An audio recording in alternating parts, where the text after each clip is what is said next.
Christoph Nedopil Wang, welcome to BRI Dialogues. It's September 12th, 2023. Great to be here. Thanks so much for having me. Really a great pleasure. We're happy to have you with us, and what better time than the expansion of BRICS to BRICS Plus. And I wanted to kick off by picking up your thoughts on this expansion, 5 + 6, 11. It reminds me of Ocean 11 and the movie. But where is this going, Christoph? Why Ethiopia? What is the context of this ensemble?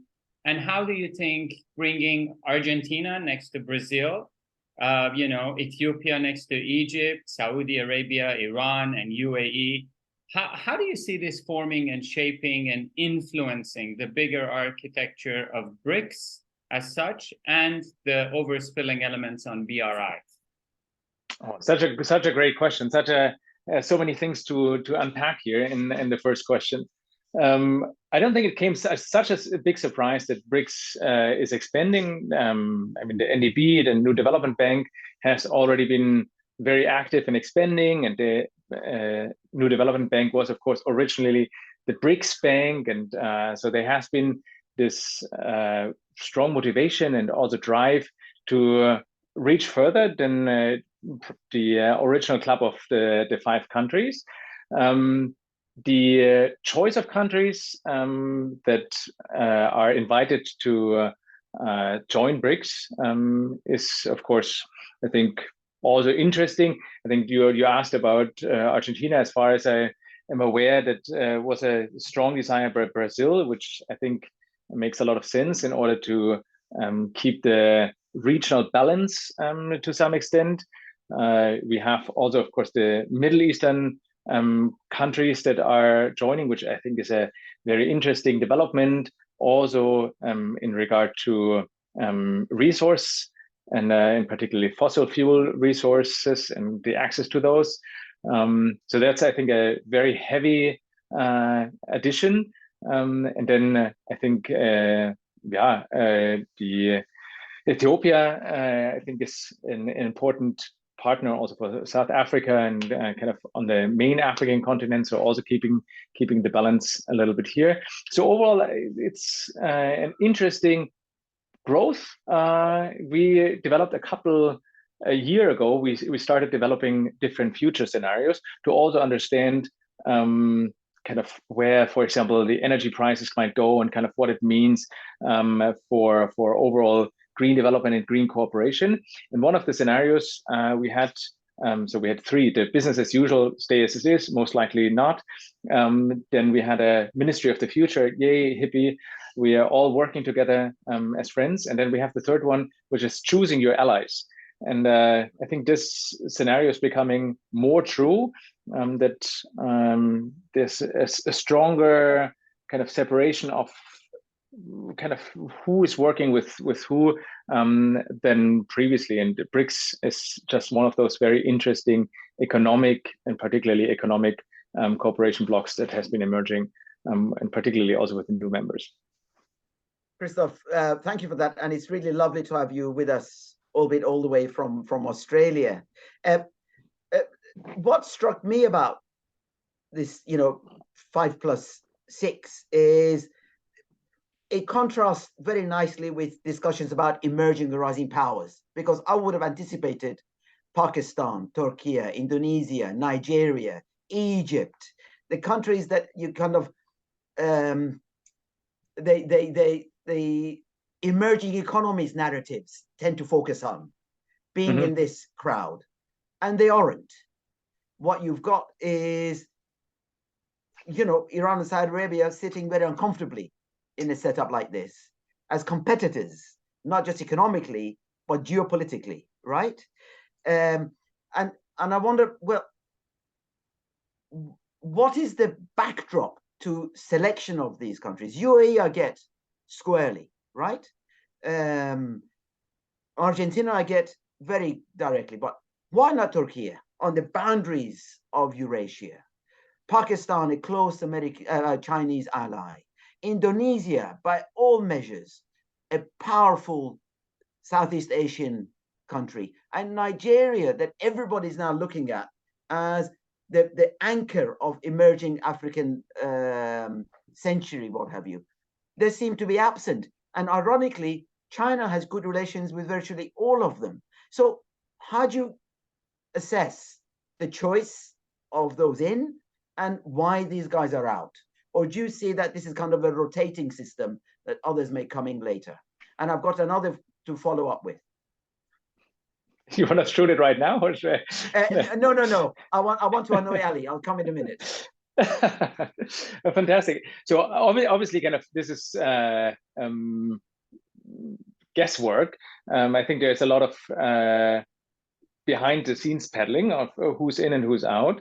One common feature that I see is, of course, that these countries are not as strongly aligned with kind of the Western countries as they kind of Indonesia, for example, that is, I think, has a stronger engagement also with Western powers, also militarily. Saudi Arabia, you kind of probably in between, and I'm not an expert on kind of global security diplomacy. But Turkey, I think, also is a NATO member, so it's, I think, also more difficult.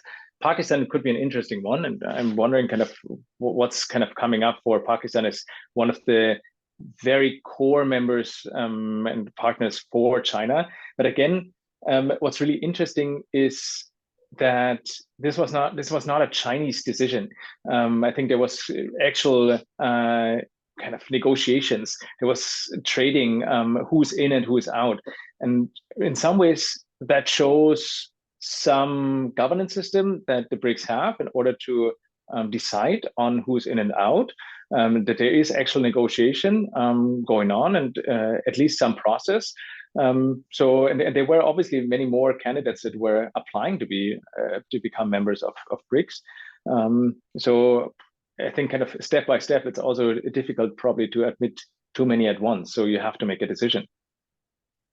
So do you see that the expansion equals dilution of governance and influence? One, but my related question was, you look back to 1950s, 1960s, where Bandung Conference created eventually the non-aligned movement, which was a broad church, as it were, of anti-colonial, anti-imperial countries eventually. And while it had a voice influence in corridors of United Nations in New York or in Geneva, in effect, it didn't really achieve anything. And people say, well, BRICS is very different because it has got economic infrastructure, it's got governance, as you've mentioned already, and it includes some very powerful actors, India, China, notably, and Brazil, and so on. But the comparison with NAM is still out there, Christoph. Would you see that actually BRICS is just an enhanced talking shop going forward, or will it really have an impact on global governance in ways that the original founding fathers of it envisage? Such a good question. I think the parallel to Bandung, I find in one aspect really interesting. It was a counter dependency on the existing dominant alliance structure that came up after World War II. And similarly, BRICS is also a kind of counter dependence on what the G7 has to offer.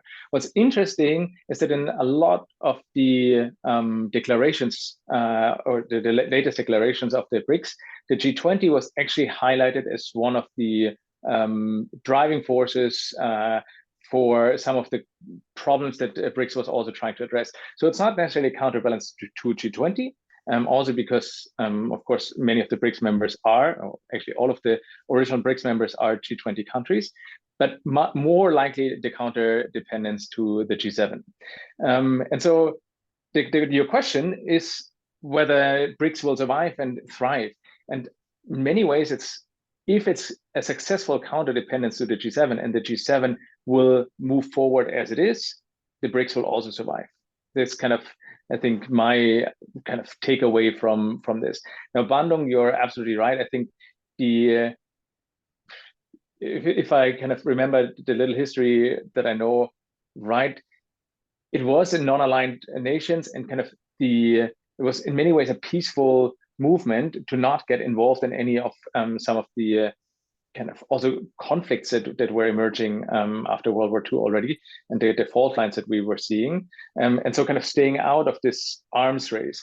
And this time it's much more economic. So the arms race. And I think the BRICS countries and also the BRICS Plus countries have a very heavy weight on the global economic scale, and therefore can, if they manage to kind of bring some voices together, actually have a really interesting and global influence and counterweight. Christoph, very interesting, the timing of BRICS Plus, and you have a very firm grip on Asia-Pacific issues, geopolitics, the dynamics over there. How do you see the convergence, divergence, collaboration between SCC and BRICS Plus as two forums? That's one question. The other thing is that a lot of these countries like Ethiopia, like Egypt, like Argentina, have massive global financial debts on their shoulders. Now, in case of Egypt and in case of Argentina, very little to do with China. In Ethiopia, one could allocate some of that debt and build up of that to China. But is there as well an effort through this of bringing more credibility on the financial institutions, allowing China to come up with its new models of financing and debt relief at a global level, even all the way to Latin America? So a two-part question, SCC and the debt. Yeah, such a broad question, and kind of I think you're giving me too much credit on my expertise. Let me try to answer kind of this second question, or kind of give some thoughts to the second question. I don't think there's an answer. I wish there would be an easy answer. In terms of the global financial structure, and of course also the global sovereign debt issue, looking at the Leaders' Declaration from BRICS, it did play a role that, of course, there are debt issues that need to be addressed, and particularly in emerging economies. And there was some finger pointing to the interest rate regimes in the West that brought up kind of also the overall debt burden for emerging economies. So that was highlighted. And yeah, so Anush, to your point before, it's kind of they're kind of providing some kind of guidance for developing countries and showing kind of we are with you, and the West is kind of a little bit too greedy with the interest rate, and it's their fault. So I didn't have the feeling that the BRICS particularly talked about the debt issue. It's almost like sweeping it under the carpet, and also their own issues with debt, and particularly as a creditor like China, but also then with the new members like Argentina as a major debtor country. I think what is interesting, kind of also reading through some of the documents, it's a little bit like having the cake and eating it too. It's like you want that kind of the West is providing all the money, but at the same time, you try to establish an alternative system that uses local currency, which is seems to be an obvious idea, but more difficult to implement in many ways, and also kind of potentially evaluating the establishment of different payment mechanisms and financial kind of support mechanisms. And that is interesting because you're on the one hand asking the West, give us the money and you're responsible for a lot of the faults, but we are at the same time kind of carving ourselves out of this system. So I think that's a very interesting strategy. I don't know whether it's going to be so successful. It's just, yeah, but you never know. Yeah. And on SCC, Christoph, on Shanghai Cooperation Council and Organization, SCO. SCO. Yeah, SCO, sorry. Yeah, so the Shanghai Cooperation Organization, in many ways, in my kind of views, has a very different ambition. What's interesting that Iran, of course, joined the SCO this year and was also now invited to be part of the BRICS. So there is obviously some overlap between BRICS and SCO. You have also a number of observers in the SCO, in the Shanghai Cooperation Organization, like the UAE. and Saudi Arabia that are now also invited to be BRICS Plus members or BRICS members. I'm wondering kind of what the new name will be, whether there will be a new name. So there is overlaps, but the SCO is a security cooperation and less a economic cooperation organization. So in many ways, kind of in blunt, simplified Western terms, one is the G7 and one is the NATO.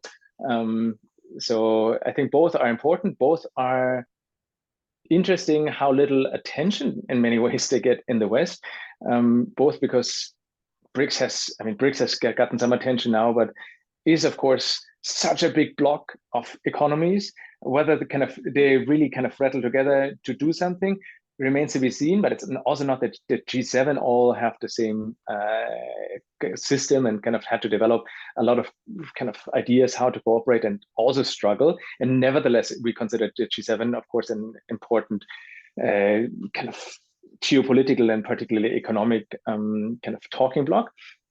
And the SCO also remains to be seen. Kind of, it's nevertheless has ambition and has a secretariat for many years. It convenes regular forums. It does exchanges. So this is all kind of very important global developments that need much more attention. Spot on, Christoph. Absolutely. You know, with the 6 new members, it's going to be such an alphabet soup that they might move from bricks to buildings to make it to make a conceptual leap forward, Christoph. But I'm really delighted you've raised the G7 in your discussions, because it wasn't too long ago when we had the G8, of course. So G7 has the capacity, shows, if you like, the imagination to expand as well as shrink when it suits it politically. So as the BRICS expand, you know, I can see India, South Korea, for example, and others being enticed to become G7 pluses, as it were. South Korea in particular, because I'm sure they won't be very pleased not to have been looked over by BRICS, given that they're one of Asia's major economies as it stands. So would you give up on the G7 responding creatively to the BRICS plus, is my first question. I have another one, Ali, but I'll wait. You're asking such good questions, and I know both of you have good answers in your head. So I wish kind of please also feel free to chime in. I think all your listeners are also interested in what you have to say to that. I kind of come back to that point of counterdependency. With BRICS growing and with BRICS really, or similar organizations gaining in importance, G7 will have to react. G7 is not going to be a voice for the developing countries. It's not set up for that. And I think comparing it in this way is like, oh, you're not open for developing countries, almost misses the point. Now, what the G7 was the club of the largest economies. Now that is not true anymore. It is probably the club of the kind of overlap between largest economies plus highest GDP per capita economies. It's also not the highest GDP per capita. You have Singapore, Switzerland, and Saudi Arabia is much higher GDP per capita. So it's kind of an overlap between kind of GDP per capita and GDP overall size. And some, of course, values alignment in terms of liberal democracies. But the South Korea most likely would fit in very nicely. And for other countries, it's interesting. Also, Indonesia could fit in, doesn't fit in. So I think it will stay alive, the G7, and most likely also grow closer together, also as a counterdependence. Right. Interesting, Christoph, that nobody that I've looked has ever brought up the OECD in the context of compare and contrast of these economies. Of course, OECD was also the club of the advanced capitalist countries. And as other economies grew, so did OECD. And it has governance, it has bases, it has secretariat, it is a bona fide international organization of powerful economies. It doesn't seem to feature along any of these spines at all. Do you have any views on that? Okay, there's kind of like shooting really kind of a little bit blindly here because it's not my area of research.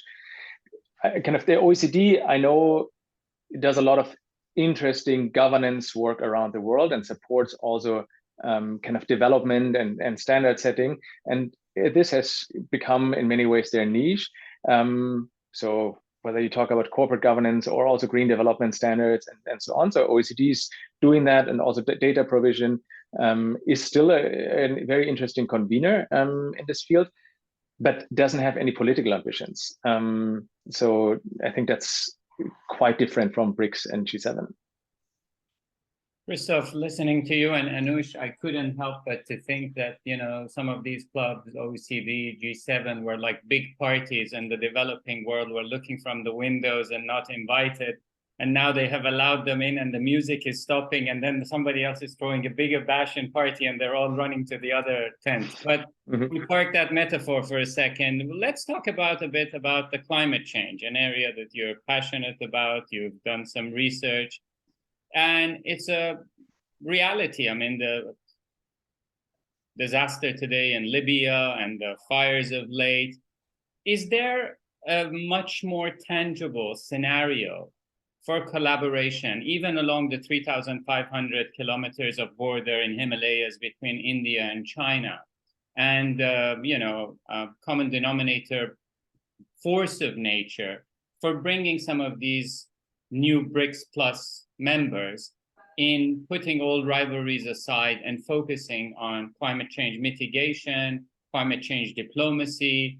And is there a tinge of Green BRI in this whole thing that may snake all the way to Latin America? Do you see climate change as a crazy glue for keeping BRICS plus together?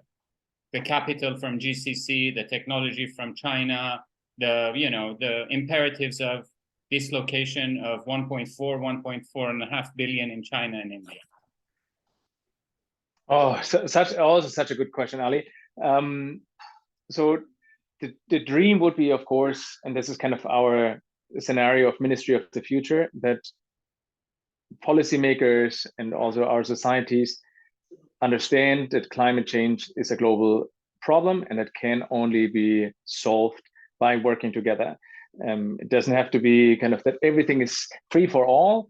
It can be working together by saying like, okay, green technologies, despite all of the global tensions, we really support the exchange of green technologies and green imports, exports, green technology import exports, without kind of some of the trade tensions that we are having now. Because it is a global problem and we need to solve it, and we need to solve it as fast as possible in order to avoid much larger catastrophe, and particularly of vulnerable groups. But again, really not only vulnerable groups. We've seen the wildfires in Canada, and all around. So kind of, I think we're all of kind of us and the listeners are aware that there's high risk. Now, what was interesting at the BRICS, it didn't feature so heavily. There was, of course, a climate change, but if you look at, again, the leader statement, the climate change aspect is, I think, 0.65. So it's pretty far down, below digitalization, of course, below trade. So climate change seems to be important, and looking also at China. In China, it's important. Brazil has also kind of put more emphasis on kind of at least natural protection. But some of the countries that have been invited, also in the Middle East, have very different interest in terms of keeping their resources valuable for the foreseeable future. So an accelerated phase down of fossil fuel use is not in their interest. Also not in the interest of some of the core BRICS countries. So I think there is strong tension. I think the of kind of understanding the reality of climate change and the risk, but also the necessary transition of the economies that needs to happen, that is visible in the G7 countries, but of course also in the BRICS countries. The luxury that the BRICS countries have is, again, to point fingers at the West and say, you developed countries promised us the 100 billion annually in climate finance. You're not delivering, and therefore climate change is out of our hand. And we have all agreed to the common but differentiated responsibilities in dealing with climate change. And that means us developing countries, and China, of course, loves to see itself also as a developing country, and for a number of reasons, but this is also an advantage, also sees that it has more time and the right to develop first and then deal with climate change. So I don't kind of, so I don't think that climate change per se, and the risk of climate change and kind of action around climate change is going to bring BRICS together. That's interesting. I was looking for a silver lining, Christoph, that actually China, which is now a global leader in new technologies, for example, and is vastly transforming Chinese economy with use of renewable energies and so on, would become, if you like, a model, a flagship for these other, India in particular, to begin to emulate, if for no other reason than to try and keep up with China on the one hand. On the other hand, that China is fully aware that it cannot get the climate issue sorted without consent and cooperation with the United States. That is actually uniquely placed to turn both of these clocks in the same direction. But will it have, if you like, the will is there, because we've seen what happened to China itself this summer with flooding and so on. But will it have the capacity, the political capital, to try and align these two competing worlds together around this single spine that is of vital importance to China itself, and is looking around its neighborhood in Russia, in India, in Southeast Asia, and worry about what's going on with regard to climate change and China's own direct interests in that regard? Oh, if the word Chinese decision making would be so easy and so straightforward. It's what I call the panda and dragon phenomenon. So what is China, panda or dragon? It's probably both, and that's kind of very much true for its climate policy and kind of green development. So on the one hand, you're absolutely right. China kind of added as much capacity in renewable energy, pretty much most of the other countries of the world combined, and that for each year of the last couple of years. While at the same time, it also adds more coal capacity than pretty much all of the world combined every year. And kind of, while most of the rest of the world doesn't add coal, China still adds coal capacity, new coal capacity to its fleet. So it operates now more than 50% of the global coal fleet and continues to do so. So it's kind of, yes, China is doing the most amazing green transition. No, green development. It doesn't do the transition. It does also at the same time a lot of the coal. So we cannot solve the climate crisis. Obviously, the climate crisis is not going to go away by adding a lot more green and not reducing the brown. So we have to stop burning fossil fuels and emitting CO2 emissions. And this is not happening. And this is not happening in China, unfortunately, despite all of the fantastic innovation and developments and policy support that green development also experiences in China. Christoph, it's very rare to have somebody who's an economist by practice, is understanding the geopolitics, understands environment. So I have a twofold question, and I will separate them. Every 2 years, the United States runs out of budget, cannot pay her own bills of the government employees, and it's a crisis, budget deficit crisis.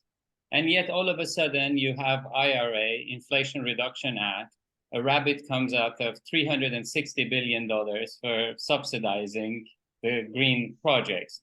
Question number one for the economist of Christoph, where is this money coming from? Who's the magician here? And can, in that rivalry between US and China, US put a sanctions buffet table, sanctioning China everywhere, left, right, and center, and then have an a la carte collaboration menu when it wants, where it wants with China. Would China really come to both the buffet table and the a la carte? So first of all, you're again giving me way too much credit. I'm a simple-minded economist and luckily also an engineer. Christoph, you've mentioned Ministry of Future, and I want to roll in that ministry. So you're running a government, so don't try to be too humble. Answer the question. And for the US, I mean, I am not a budgeting expert, really. The US, of course, has the capacity still to raise a lot of capital, both on kind of federal funds through issuing bonds, and then also it has a very deep financial system that no other country matches whatsoever.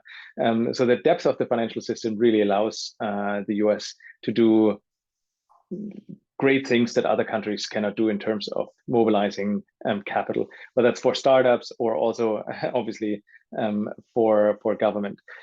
But the question kind of where they really pulled off these hundreds of billions of dollars, it's not coming anyway kind of in 1 year. So kind of it's not kind of that there's there's this block of $750 billion right now that everybody can tap into. This is of course also rolling over a couple of years. That is an investment program. So it doesn't have to be raised all at once. Otherwise it would also distort the capital markets. And your second question, whether there's a la carte menu, I think, I mean, the US and China continue to have good, not as good, but still good trade relations. So there's still a lot of trade going on between China and the US, and China is also still investing partly in the US. They just announced kind of a couple $1 billion investment, or I think it was $2 billion, in battery manufacturing in the US. So there is still kind of a willingness to make money between those two countries. Business people still want to make money. They often don't care about the politics and whether it's Chinese or American businessmen and corporations. They are still interested in making money, trying to manage the risk, but this is not going to go away. So I'm also seeing that in kind of here in Australia, there was of course also a strong kind of trade dispute and punching a little bit below the waistline in terms of kind of restricting trade between the two countries. And nevertheless, in practice, the trade was very good between Australia and China, despite these political upheavals and despite kind of some aspects of the economy being affected. But overall, so far, trade continues and collaboration continues. Where I'm worried, and I think this is in some ways kind of on the longer term, is our academic and research collaborations, which really have taken a hit because it's just become so much more difficult also for funders to fund kind of this research collaboration, for universities in China and in the West to engage with each other. So there's a lot more scrutiny from in China, but also, of course, in the US, in Australia, and many Western countries that limit collaboration with Chinese universities. So I think this, in terms of collaboration, standard setting, knowledge exchange, is very, very challenging. There, I think the a la carte is tricky. Yeah, I'm so glad, Christoph, you raised the question of research and scholarly collaboration. Ali and I in BR Dialogues are very conscious of that. That's why we make sure that we reach into Chinese communities of all sorts in order to be able to engage right across these state boundaries. We want to wipe them out and make sure that intellectuals are able to interact no matter what. And you pointed to that as a really, really significant point for us. So thank you for raising that. And we welcome our participation and partnership with a whole hue of scholars, researchers from across China and beyond. My final question, Christoph, is maybe for you to educate the uninitiated about the BRICS. Let's take the original one before they become a building. So when they meet, when the secretariat meets, when the leadership of BRICS meet, and then there is a G20 coming up, there is the UN annual meeting coming up there and such like, is there much scope for them to coordinate their policy platforms and also responses to what may come up in these fora? Or is it happy-go-lucky, everybody does their own thing, that suspicion reigns and it's really national interest that drives them, rather than try and build a more cohesive narrative around the issues that affects all of them? It's also a great question.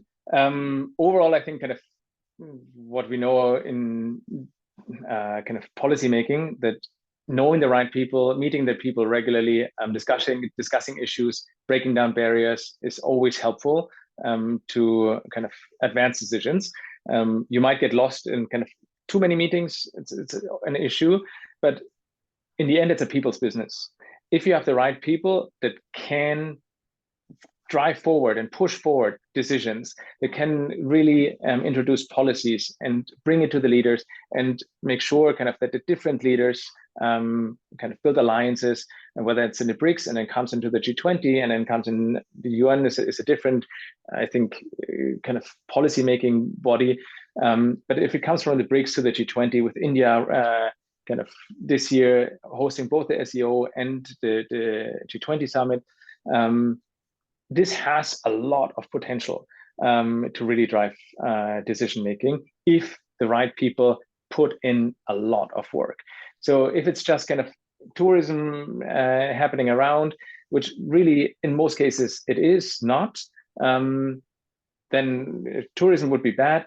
If there's really negotiation going on, alliance making around the right issues, that you enable the right people, it can be extremely, extremely valuable. We've seen that also with, of course, the G7 to the G20. There are specific interests that the G7 has that it then brings into the G20. We've seen that with the European Union, kind of that has its own interest and brings that to the G7 as a member, and then of course also to the G20. So these are all, I think, important ways to collaborate and form ideas and build alliances around specific topics to throw weight behind it. But again, it really depends on the individuals that put in the effort and provide the policies and the kind of convening. Christoph, I'm mindful that it's around 9 o'clock your time in Australia. So we talked about buffet and a la carte, so your stomach must be rumbling. It's supper time. But I cannot let you go without two questions that we always ask our guests.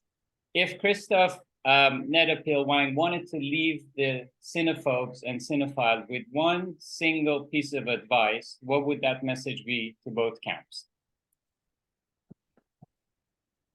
It's a lot more complex. Kind of, you always have to get the nuances. It's panda and dragon. It's never one or the other. It's always both. Yeah. What a sage response, Christoph, to Ali's searching question. It is my pleasure to thank you formally for participating in BRI Dialogues. And I'm both sad and happy. I'm very happy for the Australians to have gained you, and I'm sure you contribute hugely to discussions and narratives and policies that emerge in Australia, being so much closer to part of the world that Ali and I are particularly focused on. But I'm also very sad that we in Europe have now got a Christoph deficit. And I hope that you will not forget the Northern Hemisphere.